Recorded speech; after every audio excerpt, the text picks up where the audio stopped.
Ano po ang tawag nyo dito? Ito po ay isang tali. At meron po akong challenge sa inyo. Meron po akong hamon. Kaya nyo po bang itulak ang tali? Sino po dito ang kaya niyang itulak ang tali?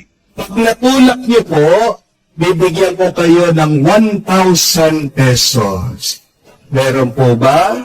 Pero, pag hindi mo natulak, ako po ang bibigyan nyo ng 1,000 pesos. Meron po bang gusto sumuko? Wala. Bakit? Kasi napaka-imposible na itulak mo ang tali. Amen? Kasi ang kasabihan, you cannot push a rope. Hindi mo maitutulak ang tali kahit na anong gawin mo, kahit na manalangin ka. Imposible na maitulak mo ang tali. At anong ibig sabihin nun? What does it mean by saying cannot push a rope? Ito lang po, tandaan niyo ito.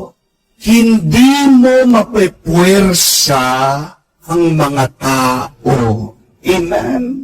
Hindi mo mapipilit ang tao. Oo, pilitin mo ang tao, pwersahin mo ang tao, susunod siya, pero sasakit ang loob niya sa iyo. When you force somebody to do something that you want, and yet they do not want to do it, there is resentment, there is anger. Kaya nga po tingnan nyo, pinipilit nyo yung mga anak nyo, kumuha ng kurso na hindi nila gusto, mag-nursing ka, mag-accountancy ka, mag-engineering ka, oo, susunod sa inyo. Pero pagkatapos, tignan nyo po, maghahanap din ng ibang kurso. Tumatanda, may tinatago na sama ng loob sa inyo. Kayo po mga misis, di ba palagi pinepwersa nyo, pinipilit yung mga asawa nyo? Sumusunod naman po, hindi po ba? Pero sumasakit din ang loob sa inyo. Kaya nga hindi mo masisisi, naghahanap ng ibang mas sweet. Naghahanap ng ibang makakaintindi sa kanila. Yung hindi sila pinipilit, yung hindi sila pinepwersa, yung hindi sila tinatakot.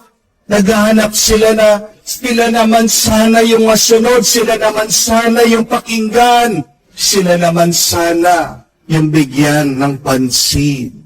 Walang tao ang nag-i-enjoy, natutuwa, masaya, na tinutulak, pinipilit at pinepwersa. Amen?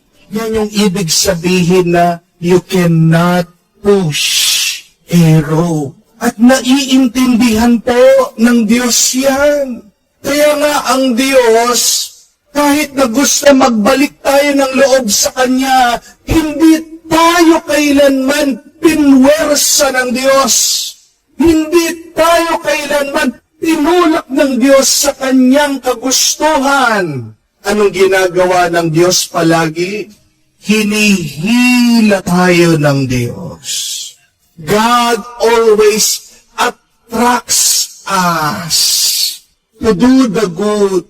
God always draw us to a life of holiness. Tingnan niyo po, sinasabi sa Ebanghelyo, pinadala ng Diyos ang propeta si San Juan Bautista. Ano po ang larawan ni San Juan? Isa siyang liwanag na nagbigay tuwa sa mga tao.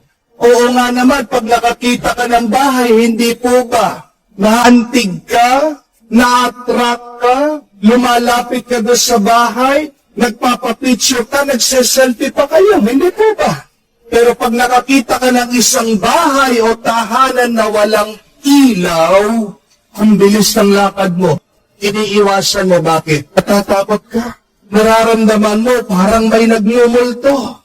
Yung liwanag ng kabutihan, kabanalan ni San Juan, hinila niya ang mga tao pabalik sa Diyos. Dumating ang ating Panginoong Jesucristo. Nagpakita siya ng napakaraming mga milagro. Ang kanyang salita ay liwanag daw at buhay. At dahil din po sa mga milagro, himala ng ating Panginoon, napakaraming tao nagbalik din sa Diyos. At tandaan niyo po, nung tinawag ni Jesus ang kanyang mga lagad, ano ang sabi niya? Kay San Pedro, kay San Andres, kina Juan at Santiago, tara, gagawin ko kayong mga mangingisda ng mga tao. I will make you fishers of men.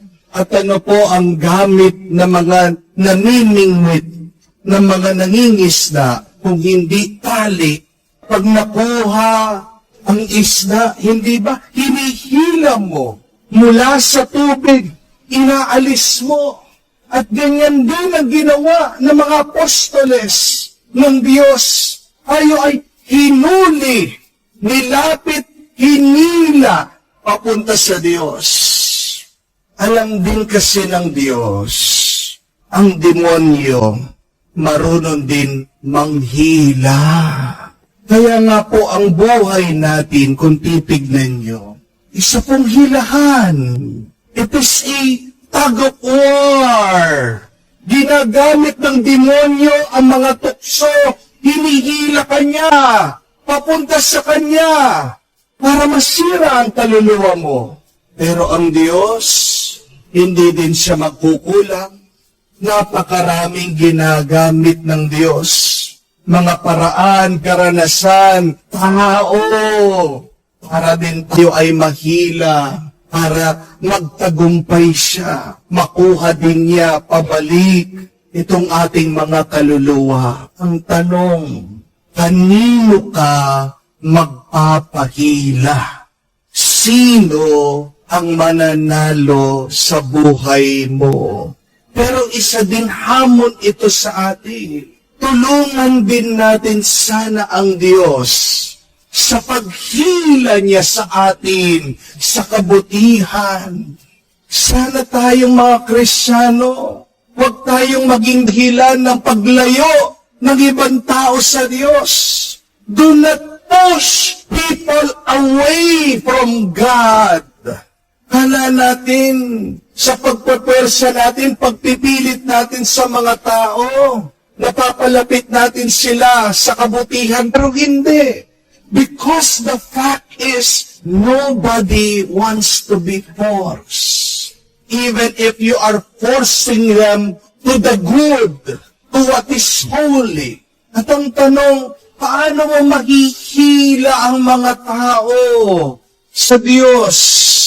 Simple lang, sa iyong mabuting gawa, sa pagiging mabait mo, through your kind, generous, and good acts. Hindi lang sa pamamagitan ng pananalita natin, dahil ang naiiwan at natatatak sa puso, sa kaisipan ng mga tao, tandaan niyo po, they are not words, they are our actions.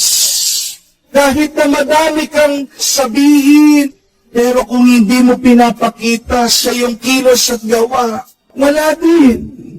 Di ba may kasabihan, honey or sugar attracts more ants than vinegar? Kung gusto mong lumapit daw ang mga langgam sa iyo, dapat magbigay ka ng matamis. Hindi dapat maasim. Tingnan natin ang ating mga ginagawa. Amoy nyo nga po sarili nyo. Ang inyong kilikili.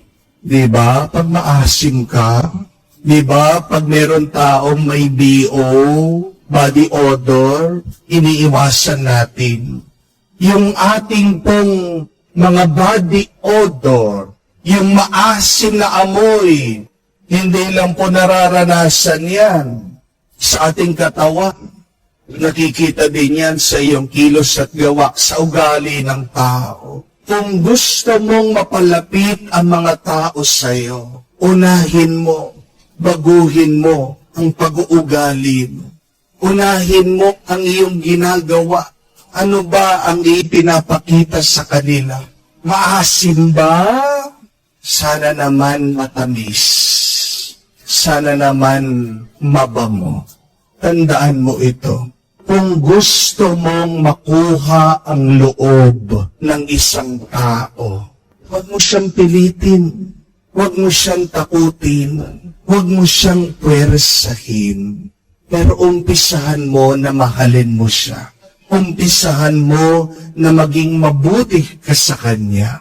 Umpisahan mo na maging mabait ka. Tandaan mo, hindi mo maitutulak ang lubid, ang tali. Hindi mo mapupwersa ang tao. Gusto mong sumunod ang tao sa'yo, maging mabait ka. Be kind. Pull people with your kindness, with your goodness, with your holiness.